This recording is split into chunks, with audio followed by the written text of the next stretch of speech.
பெற்றோரா இருக்கிற எல்லாருக்குமே அவங்க குழந்தை முதல் தடவையா புரள்றத பாக்குறது, அடடா! அது ஒரு தனி சந்தோஷம் இல்லைங்களா? அந்த சின்ன அசைவு ஒரு பெரிய வளர்ச்சி. ஆனா அந்த சந்தோஷத்து கூடவே ஒரு சின்ன, ஆனா ரொம்ப முக்கியமான ஒரு எச்சரிக்கையும் வருது. அது என்னன்னு இந்த முழு விளக்கத்துல பார்க்கலாம். முதல்ல, இது எப்போ நடக்கும்? பொதுவா பாத்தீங்கன்னா, குழந்தைங்க 4ல இருந்து 6 மாசத்துக்குள்ள புரள ஆரம்பிச்சுடுவாங்க. இது அவங்க வளர்ச்சியில ஒரு முக்கியமான மைல்கல். இன்னும் கொஞ்சம் கரெக்டா சொல்லணும்னா, குழந்தைங்க தலைய நல்லா ஸ்ட்ராங்கா நிறுத்த ஆரம்பிச்சதுக்கு அப்புறம், கிட்டத்தட்ட 1 மாசத்துல பொருள ஆரம்பிச்சுருவாங்க. இத வச்சே நாம கொஞ்சம் உஷாராயிடலாம். சரி, குழந்தை பொறல்றது இவ்ளோ ஒரு சந்தோஷமான விஷயம். அப்புறம் இதுல என்னங்க ஆபத்து இருக்க போகுது அப்படின்னு நீங்க நினைக்கலாம். ஆனா, இதுல நாம கவனிக்க வேண்டிய ஒரு முக்கியமான விஷயம் இருக்கு. முதல்ல கவனிக்க வேண்டிய ஆபத்து, அதாவது குழந்தைங்க கத்துக்கிற இந்த புது திறனுக்கு ஏன் நாம இன்னும் கொஞ்சம் எச்சரிக்கையா இருக்கணும்.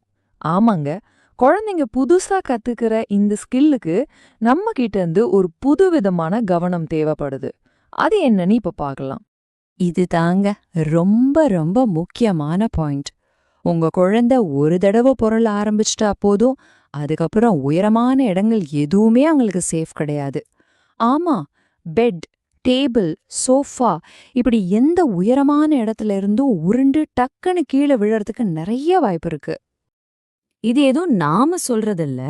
ஜன்யா குழந்தைகள் நல மருத்துவமனை என்ன சொல்றாங்கன்னா, நாங்க இந்த மாதிரி நிறைய குழந்தைகளை பாக்குறோம்னு சொல்றாங்க.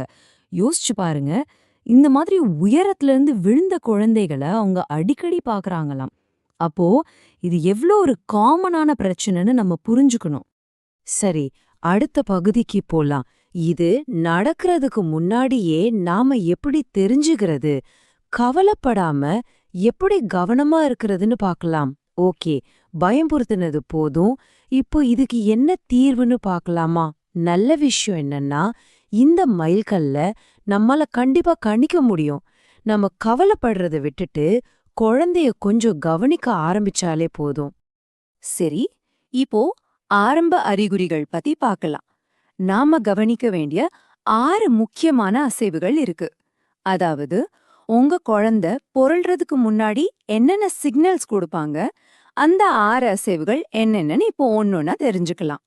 ஓகே, இந்த அறிகுறிகளை ரொம்ப நல்லா கவனிங்க. முதல்ல, குழந்தைங்க எப்பவும் ஒரே பக்கமா திரும்பி படுக்க ஆரம்பிப்பாங்க. ஒரு சைடாவே படுப்பாங்க. ரெண்டாவது, அவங்க கைய கால அசைச்சு எப்படியாவது நகரணும்னு ஒரு முயற்சி பண்ணுவாங்க. மூணாவது, நீங்க குப்புற படுக்க வச்சீங்கன்னா தலைய நல்லா மேல தூக்கி சுத்தி என்ன இருக்குன்னு பாப்பாங்க. நாலாவது, கையையும் மார்பையும் தரையில ஊன்றி உடம்ப அப்படியே மேல தூக்க முயற்சிப்பாங்க, ஒரு சின்ன புஷ்அப் பண்ற மாதிரி. அஞ்சாவது, முதுக நல்லா ஒரு வில் மாதிரி வளைப்பாங்க. கடைசியா ஆறாவது, மல்லாக்க படுத்துக்கிட்டே கால்களை சைக்கிள் ஓட்டுற மாதிரி வேகமா சுத்துவாங்க. இந்த 6 அறிகுறிகள்ல 1 2 தெரிய ஆரம்பிச்சாலே போதும். அதுக்கு ஒரே அர்த்தம்தான், உங்க குழந்தை ரொம்ப ரொம்ப சீக்கிரத்துல பொறள போறாங்க. நீங்க ரொம்ப உஷாரா இருக்க வேண்டிய நேரம் இது. சரி, அடுத்த கட்டம், நம்மளோட அடுத்த நடவடிக்கை என்ன? நாம தெரிஞ்சுக்கிட்ட இந்த விஷயத்த எப்படி செயலுக்கு கொண்டு வர்றதுன்னு இப்ப பார்க்கலாம். இது ரொம்ப ரொம்ப சிம்பிள்.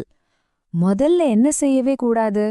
உங்க குழந்தைய ஒரு செகண்ட் கூட பெட்லயோ டேபிள்லயோ இல்ல எந்த ஒரு உயரமான இடத்துலயோ தனியா விட்டுட்டு போகாதீங்க. நெவர். சரி, அப்போ என்ன செய்யணும்? நாம இப்போ பேசின அந்த ஆரம்ப அறிகுறிகளை நல்லா கவனிங்க. குழந்தை விளையாடுறதுக்கு தரையிலேயே ஒரு பாதுகாப்பான இடத்த ரெடி பண்ணி கொடுங்க.